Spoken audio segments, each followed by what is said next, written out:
Chega mais, nação! Bom dia, seja bem-vindo ao canal ASR Fly. Vamos ver aqui um programa News Sport sobre o feito do Flamengo ontem. Ganhou com autoridade, não deixou o Inter jogar, parecia treino.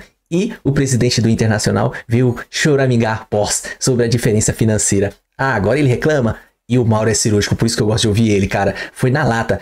No Campeonato Gaúcho Estadual, ele não reclama. E entre outros casos. Crédito de imagem ao canal UOL, link abaixo na descrição. Mas antes, se inscreva no nosso canal, ative o sininho, chega dando aquele like e vamos curtir o feito do Flamengo. Mas vamos começar falando justamente do Flamengo. O Flamengo passeou no Beira-Rio ontem e se garantiu nas quartas de final da Libertadores.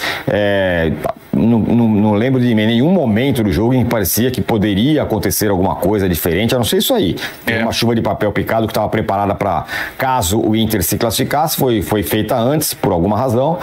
Atrasou, inclusive, o início do jogo. E, olha lá, todo mundo meio... Isso lembrava a recepção, a gente falou tanto da Argentina, né?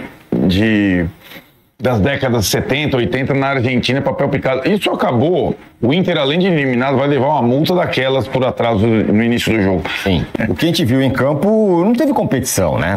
Desculpa o perdão aí, o torcedor do Internacional, mas não teve. O Flamengo passeou no jogo ontem. A hora que fez 1-0, antes já tava. Você falou assim: esse jogo não vai dar em nada. A hora que fez 1-0, falou: aí acabou. Foi um passeio com o Saúl, com o Jorginho jogando tudo. Então, era tão óbvio esse resultado, né? A classificação. Para mim era tão óbvio, porque quando você joga uma partida na quarta anterior, lá no Maracanã, e você perde por 1-0.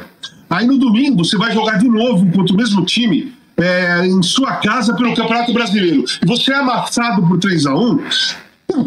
Os jogadores desse time olham e falam assim: o que nós vamos fazer na quarta-feira? Como nós podemos vencer esse time na quarta-feira? Não importa que jogou com reserva, gente. Não importa que jogou com reserva, se é titular, se é reserva.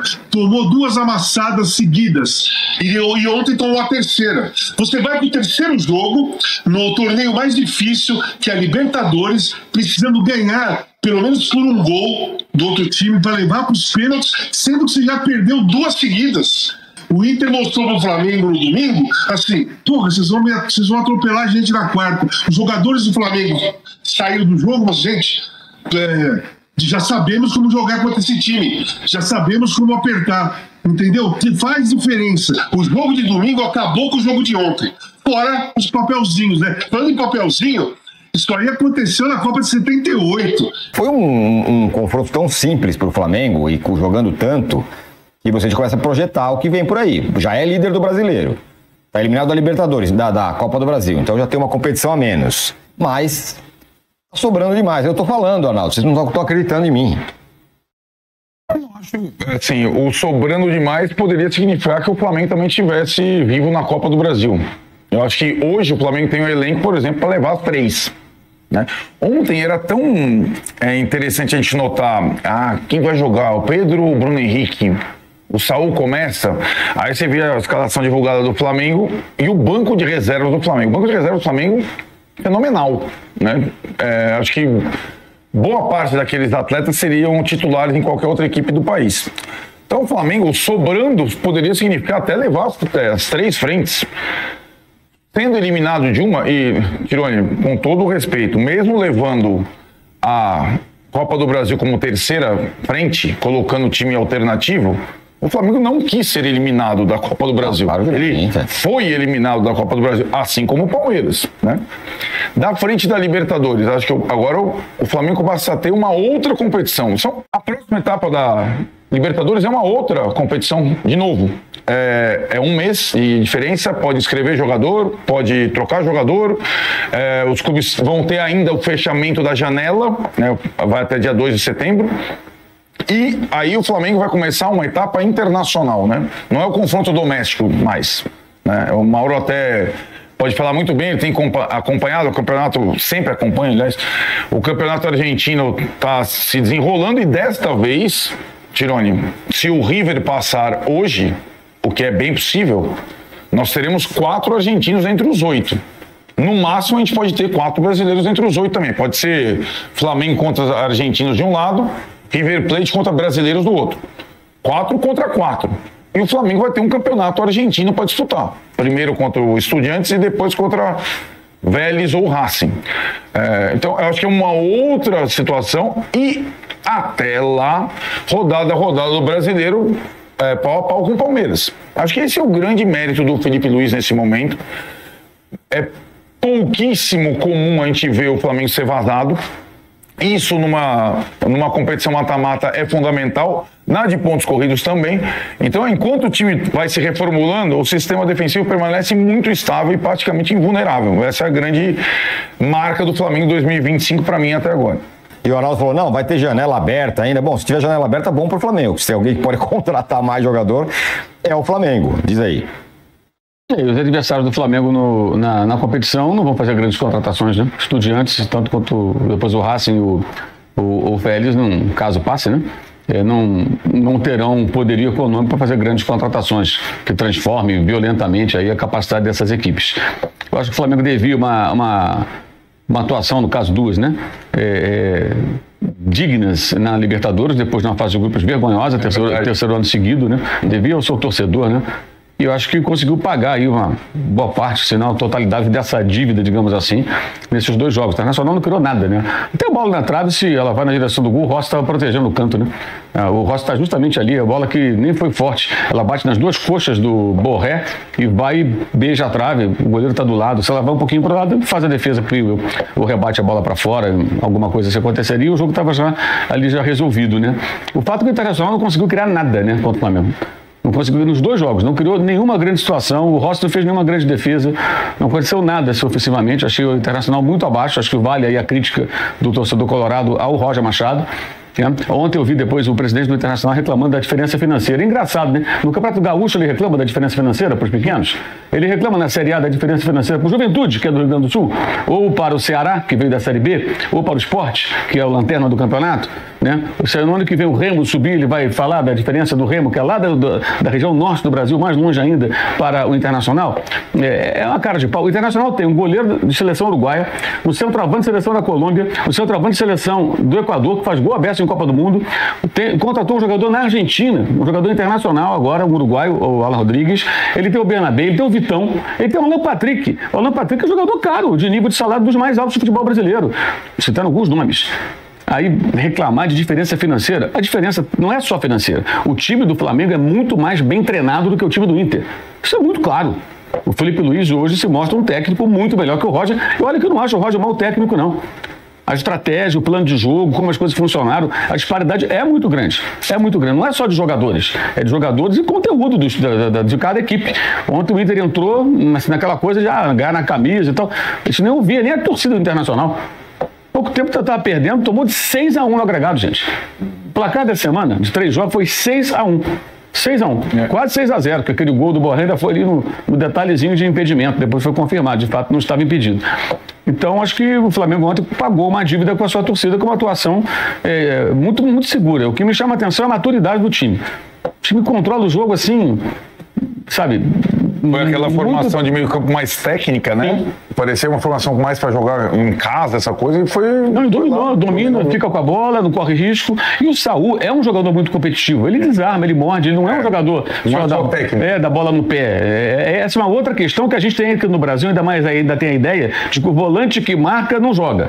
E que o cara que joga não marca. Não, você tem muitos jogadores na Europa, como o Tostão gosta de escrever na sua coluna, né? Que não são volantes ou meias atacantes, são meio-campistas. Que joga e faz tudo. O que você faz no meio campo? Você desarma, você intercepta a bola, você dá passe, você dá assistência, você faz o jogo circular. Você tem várias tarefas no meio campo, onde a coisa acontece. E o Saúl é um jogador assim, e versátil, faz outras funções, né? E ontem jogou muito bem. Eu acho que é difícil dizer quem jogou mal, né? O que falta, eu concordo com o Arnaldo, é aprimorar o ímpeto ofensivo. É transformar todo esse volume de jogo em mais situações de gol.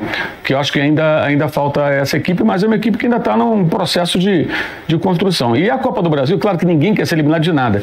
Mas quando acontece, você vê a programação, quando o Felipe Luiz pensa na semana, né, no combo de jogos, aí ele pensa assim, bem, eu tenho um jogo com o Inter agora, aí tem um jogo daqui a 5 dias com Vitória no Rio, depois tem 6 dias para o jogo contra o Grêmio.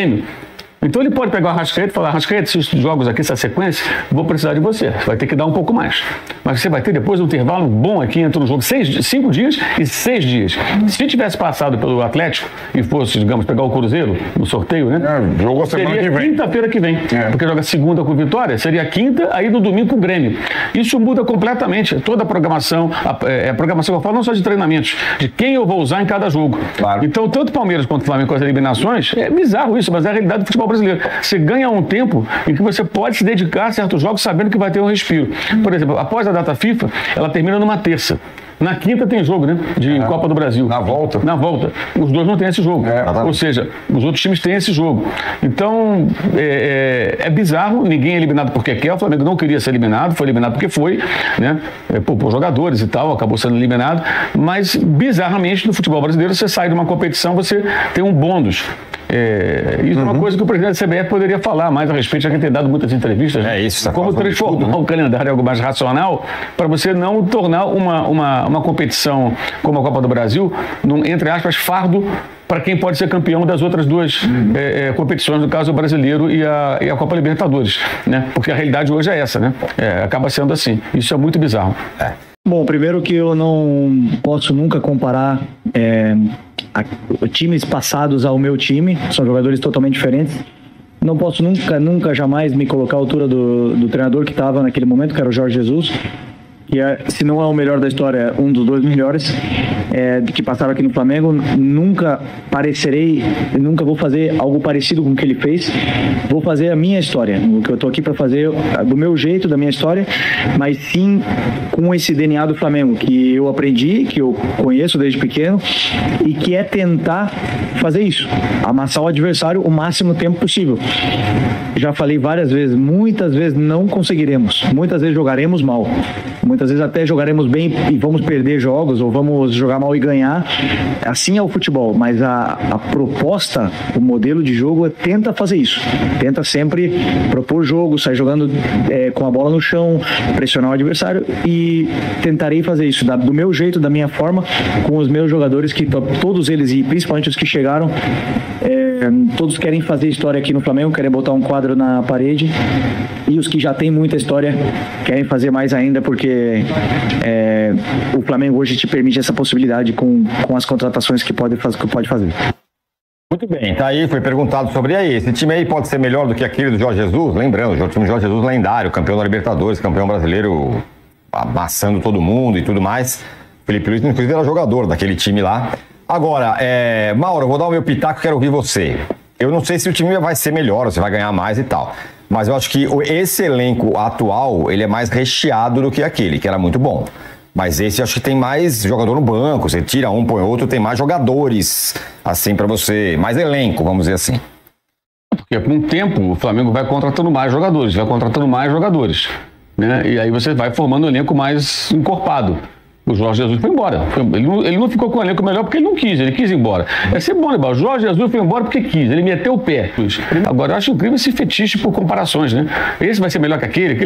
Impressionante como as pessoas gostam disso, gente. Aquele time é histórico, esse tenta fazer a sua história. O Felipe está certo. Quanto mais ficar comparando, é pior para ele. Então ele foge da comparação, acho que do ponto de vista dele faz sentido. Então assim, você tem ontem uma grande atuação, aí do ponto de vista do Flamengo, ao invés de falar da grande atuação, tem que comparar com 2019, comparar com 81, comparar com um time dos anos 50, pelo amor de Deus. Cada time é um time, e o detalhe, né? Ele não tem ainda o Pulga, o De La Cruz ainda voltou no jogo passado, está sem ritmo, né? Mas quando todos estiverem em condições, pro meio campo ali, ele vai ter De La Cruz, Pulga, Jorginho, Saúl, Alan, Everton Araújo. Ele vai ter esses 6 jogadores para formar duplas ou trios ali de meio campo. Falando, o Tironi fica se perdendo em tanto. Não, só fico sorrindo. No ataque ele tem o Luiz Araújo, o Plata, o Bruno Henrique, o Pedro, o Samuel Lino e etc. Né? E o Alacian. Tem jogador pra caramba, pô. Tem muito jogador, tem muita opção agora. Essa é uma fartura bizarra, né? O Flamengo desse ano, ele pode ser campeão brasileiro, ele pode ser campeão da Libertadores, ele pode ser campeão do Mundial Interclubes no final do ano, mas ainda está sendo formado. A minha pergunta para o Mauro é assim, não é nem em relativa ao passado, 5 anos atrás, e nem ao que pode acontecer daqui para frente. É o que vai acontecer no mês que vem. Entre os 3 argentinos no caminho do Flamengo, Estudiantes, que é o adversário, Racing e Vélez, tem alguma hierarquia de força? Ou lá, nessa parte argentina, entre os 3, é muito nivelado? Tem algum clube desses 3 que sobressai? Sim, todo mundo vai falar do Racing, mas eu acho... Bem, eu tenho muitos questionamentos ao técnico do Racing, né? Gustavo Costa. Ele consegue resultados, mas não te agrada como um todo. É que assim, o time é uma bagunça, né? O time é ligação direta o tempo todo correria. Eu acho muito pobre em relação até aos jogadores que tem. Dá para fazer coisa melhor. Só que o cara, ele é um torcedor à beira do campo, né? Houve uma declaração do atacante, o Adrian Maravilha Martínez, né? Lá para a imprensa argentina. O repórter perguntou para ele, mas o Gustavo Costa, como é que foi a preparação? Ele falou, ele é mais ou menos como se fosse um torcedor ali, fica ali. O jogador falou isso, gente. E é isso, quando o jogador fala isso... Agora, ele consegue, com essa maluquice dele, de ficar ali, estreando, cabelo do campo, ter bandeirão dele e tal, ele faz os jogadores jogarem literalmente com o tal do coração na ponta da chuteira. A virada, os 3-1 em cima do Peñarol, tem mais emocionante, assim, os jogadores brigam até o fim, lutam até o fim, e quando sai o gol, o nego chora, todo mundo se abraça, é uma loucura. Os jogadores realmente parecem torcedores em campo, ele consegue passar isso para os caras, mas do ponto de vista tático, técnico, o time é muito pobre, eu acho, em relação ao que poderia ser. Mas é um time que se entrega muito no sentido de deixar tudo em campo e não se entrega no sentido de jogar a toalha, né? Então, é um time que é perigoso. Mostrou isso ao longo aí do tempo, derrotando brasileiros. Acho o Vélez mais organizado, time do Esqueloto, né? Que é o técnico que o Milito gostaria de contratar se pudesse. Mas não tem como mandar o cara embora. A torcida ama o Gustavo Costa. Mas ele, quando assumiu, se comentava que o Esqueloto era o técnico que ele gostaria de contratar. O Estudiantes, eu vi os 2 jogos agora contra o Cerro, ontem até mais atenção, eu achei muito fraco o time do Eduardo Domingos. Ontem foi uma atuação muito fraca contra o Cerro limitadíssimo, mas o Cerro ainda foi melhor, achei, no segundo tempo. O Estudiantes jogou para do 0-0, não criou nenhuma chance de gol e se classifica porque venceu no Paraguai por 1-0 com um gol de pênalti, um pênalti marotaço. Tipo esses que teve contra o São Paulo e a favor do Racing. Para mim, nenhum dos 2 existiu na terça-feira. E conseguiu a classificação dessa maneira. Mas, assim, os Estudiantes, se o Flamengo jogar modo Central Córdoba, vai ter problemas. Mas se jogar parecido com ontem e no jogo passado, eu não vejo como o Estudiantes possa eliminar o Flamengo.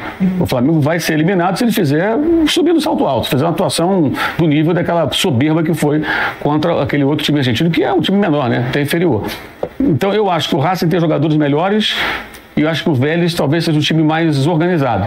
E a gente viu isso agora contra o Fortaleza. A maneira como liquidou o jogo rápido e tal, não tomou muito conhecimento, né? Resolveu logo a partida. Mas o Flamengo é bem melhor que os 3.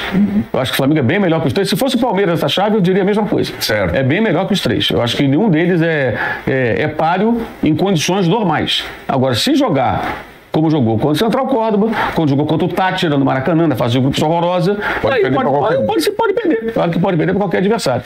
Tazão, a sensação que dá é que essa fase meio esquisita, Central Córdoba do Flamengo, meio passou, né? O time não teve, em 180 minutos, nenhum fiapo disso contra o Internacional, por exemplo. Então, cara, esse time do Flamengo, ele é um timaço. E é muito diferente daquele que jogou contra o Córdoba. Diferente taticamente, porque não tinha nem Jorginho, nem Saúl no meio campo, não tinha Samuel Lino, não lembro se o Plata já estava todo já entrosado no Flamengo ou se já tinha chegado, mas o meio campo do Flamengo hoje tem uma experiência enorme, tem um controle de jogo gigantesco. Eu acho que tudo é muito, né? Falar tudo é muito, mas a grande parte desse controle que o Flamengo demonstra ter nos últimos 3 jogos com o Inter, demonstrou ter um controle, passa por esses 2 jogadores que não se apavoram em nenhuma jogada. Toca, aparece, sai pro jogo, toca pro lado, toca pra frente, vai empurrando o adversário para trás, vai caminhando, o time vai indo, sai com total segurança. Eles recebem o passe com total segurança dos companheiros, sabem que os caras vão dominar. Enfim, é um time muito mais forte que foi aquele contra o Córdoba. E eu acho que fase de grupos, você oscila mesmo. Todo time oscila, principalmente quando você está se montando um time. Mas eu queria falar um pouquinho, só rapidinho, sobre as comparações. Posso? Pode, claro. Cara, assim, 81, A maioria dos jogadores que jogavam no time titular do Flamengo, eles eram os melhores do Brasil. E quem não era, estava entre os melhores. E outra coisa, não tinha estrangeiro nenhum, era todo mundo brasileiro. Raul, Leandro, Marinho, Mose Júnior, Andrade, Adílio, Zico, Tita, Nunes e Lico.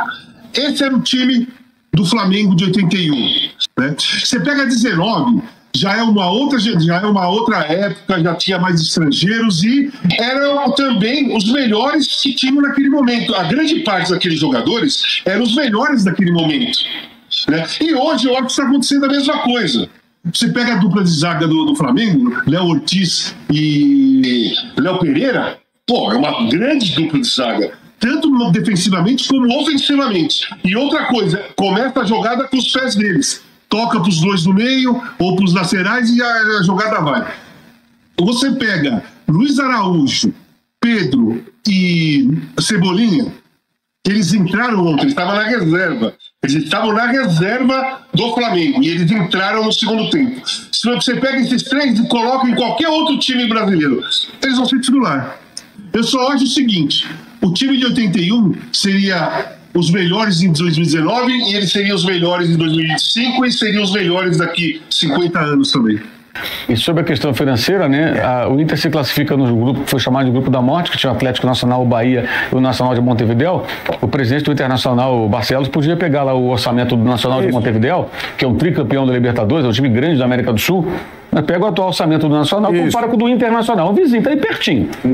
Né? Pega o orçamento do time uruguaio e compara com o orçamento do Internacional. Assim, essa é uma maneira muito fácil de um Cartola escapar das críticas ao trabalho dele, dirigente. E, lógico, do técnico que ele contratou, da comissão técnica, das escolhas na hora de investir o dinheiro, que tem e que não tem. Né? Isso sem contar que ele não pagou até hoje o Thiago Maia, né? Ele disse o seguinte: algumas coisas ficariam de melhor tom se nós tivéssemos vencido o jogo. Mas a verdade é que a gente precisa aprofundar um pouco mais esse tema do futebol brasileiro e das diferenças que se colocam. O investimento nessa janela da ordem de 277 milhões contra o investimento de 27 milhões são 10 vezes mais. Se nós falamos das últimas 4 janelas, foram 600 milhões em investimentos. A gente precisa cuidar disso para que possa manter a competitividade. Então, aí a pergunta é, quando fala a gente precisa cuidar disso, precisa o quê? Que o Internacional ganhe mais, que o Flamengo ganhe menos? Vou pegar... eu acho que, então... Interessante que os dirigentes são socialistas quando falam de futebol nesses momentos, né? Não são. Né? Não, o discurso parece esse, né? Não, é que o Mauro falou, esse negócio não está colocado quando você vai enfrentar o Nacional de Montevidéu. Se o Inter investiu 27 e o Flamengo 270, o São Paulo não investiu nem 27 e se classificou. Eliminando um time que estava no grupo do Inter, inclusive. Esse é um tema para eles, para os clubes, né? Eles não querem fazer a liga. Eles têm que... só que eles são incapazes, porque eles só olham para o próprio umbigo na condição... E cada um quer o melhor para si, não para uma liga. Não para o futebol brasileiro. Isso é cascata, é o que ele está falando. Ele não quer o melhor para o futebol brasileiro, nem para o futebol gaúcho. Ele não quer colocar o Grêmio, o Inter e o Juventude no mesmo patamar do Inter. Ele quer levar vantagem. Né? Então, o Grêmio e o Inter estão na mesma liga? Não estão. Então, assim, o que eles têm? O mesmo patrocínio, porque isso acontece tradicionalmente lá. Esse discurso, quando você perde de diferença econômica, dizendo que pro bem do futebol brasileiro, quando o Inter estava no topo, ganhando a Libertadores 2010 e tal, ele não estava pensando no bem do futebol brasileiro. Né? Então, é bem discutível. Mas, sim, vai se tornar um tema obrigatório para esses próximos anos. Cada um puxa para o seu lado. O problema não é a distribuição de receita, né? Eu já mostrei até no meu blog que o Flamengo, se você tirar a receita do Flamengo do ano passado de televisão, o Flamengo fatura mais que todo mundo, menos que o Corinthians, empatado tecnicamente com o Corinthians, diferença mínima.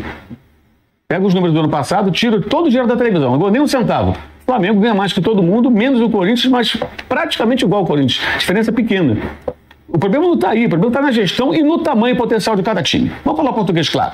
O Flamengo tem um potencial maior que o Internacional. Tem mais torcida nacional, consegue arrecadar mais dinheiro. E consegue hoje investir no seu time porque tem contas controladas. Quando o Internacional tinha um apoio, era Grupo DIS, né? Grupo DIS, está faltando a memória. Contratava jogadores, colocava jogadores bons no Internacional, falava-se nisso? Não se falava nisso. Né? E a discussão da Liga, ele só leva para a discussão de distribuição de direitos de televisão. E o fair play financeiro, vamos fazer?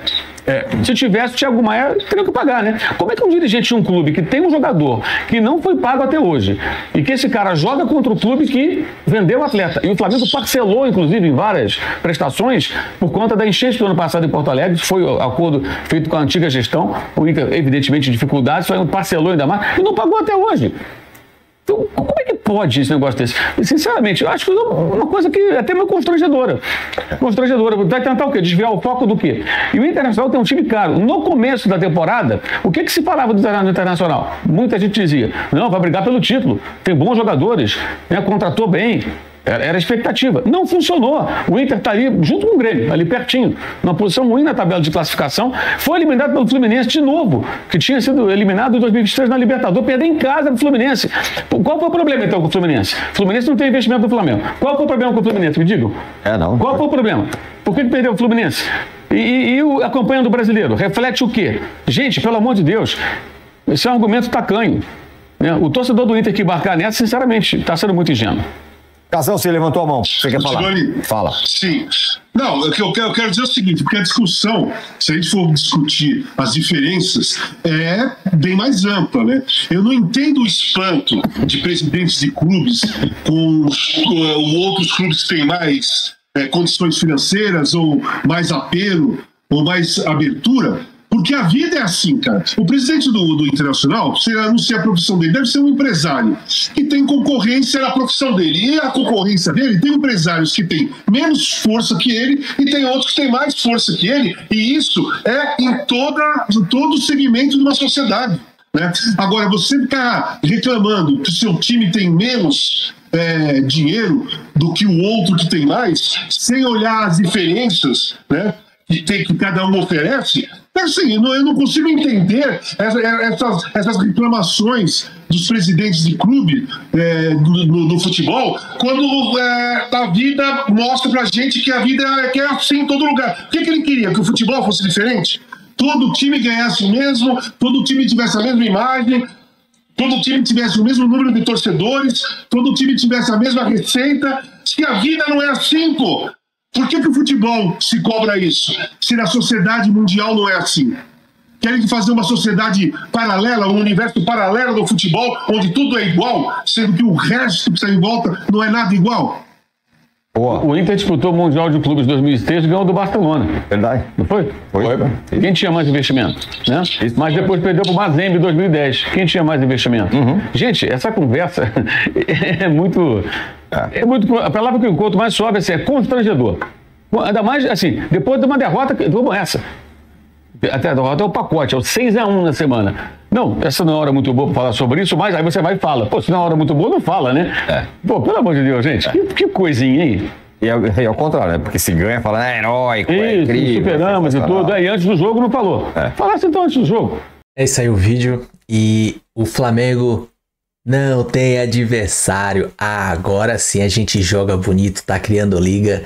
E eu quero também ver um detalhe. Esse Arnaldo, cara, ele não faz um comentário que não é sobre o feito do Flamengo, a performance, o que o Felipe Luiz tem feito sobre o time, aquela consistência e tudo mais, sem mencionar esse Palmeiras.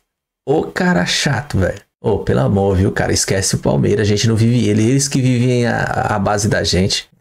Mas enfim, Mauro é cirúrgico, Mauro, cara... Eu acho da hora ele por isso. Ele é meio rude, grossão assim, mas ele é certeiro. Agora o presidente do Internacional veio querer choramingar, falar em questão de... Porque o Flamengo tem um elenco de 200 milhões e o Inter 20 milhões. Agora ele reclama porque perdeu. Mas quando fala do Campeonato Gaúcho ele não reclama, porque é um dos maiores. Não fala dele e do Juventude, que o Juventude é o menor.